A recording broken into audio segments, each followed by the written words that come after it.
দল বিরোধী কাজ, ধর্ম নিয়ে রাজনীতির অভিযোগ। ভরতপুরের বিধায়ক হুমায়ুন কবিরকে সাসপেন্ড তৃণমূলের। হুমায়ুনের সঙ্গে কোনো রকম সম্পর্ক রাখবে না দল। সাংবাদিক বৈঠক করে ঘোষণা ফিরহাদ হাকিমের। সাসপেন্ডের পরেই দল ছাড়ার সিদ্ধান্ত হুমায়ুনের।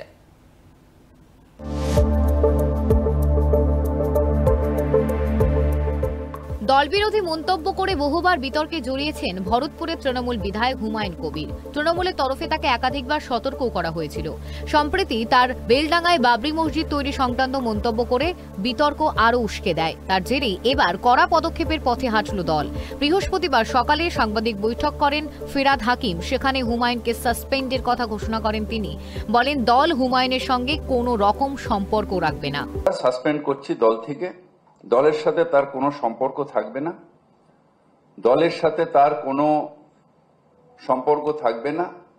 তার কারণ যারা ধর্ম নিয়ে রাজনীতি করে, ডিভিশনাল পলিটিক্স করে, মানে ধর্ম নিয়ে মানে ডিভিশন, ভাগ করার চেষ্টা করে, তাদের সাথে দল কোনো সম্পর্ক রাখবে না।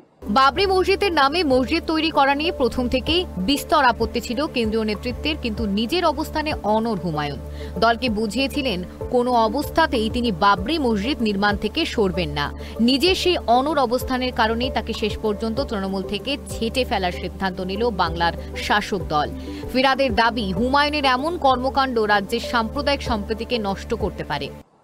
কেউ ধর্মস্থান তৈরি করতে পারে, কিন্তু তার মধ্যে কমিউনাল উস্কানি থাকবে না।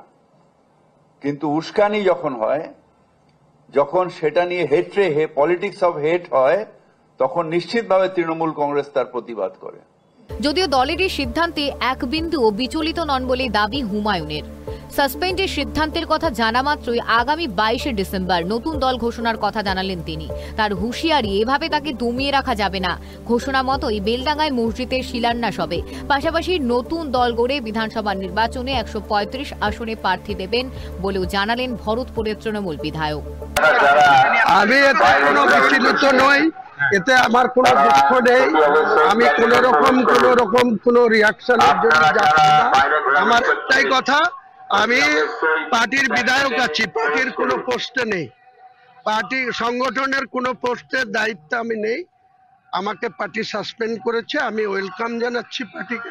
আমি এটাকে মেনে নিলাম এবং এর জবাব আমি আগামী 2026-এর নির্বাচনে মুর্শিদাবাদের মাটিতে দেব।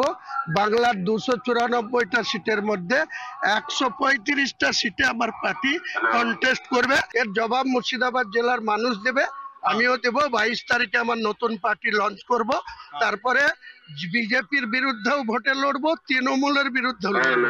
তৃণমূলের হিম্মত থাকলে আমার সাথে মোকাবেলা করবে। তবে হুমায়ুনকে তৃণমূল থেকে সাসপেনশনের ঘটনা নতুন বিষয় নয়। এর আগেও একাধিকবার বিতর্কে জড়িয়ে সাসপেন্ড হয়েছিলেন। তবে এবার সাসপেন্ডের পর দলকে কার্যত হুঁশিয়ারি ছুড়ে দিয়েছেন তিনি।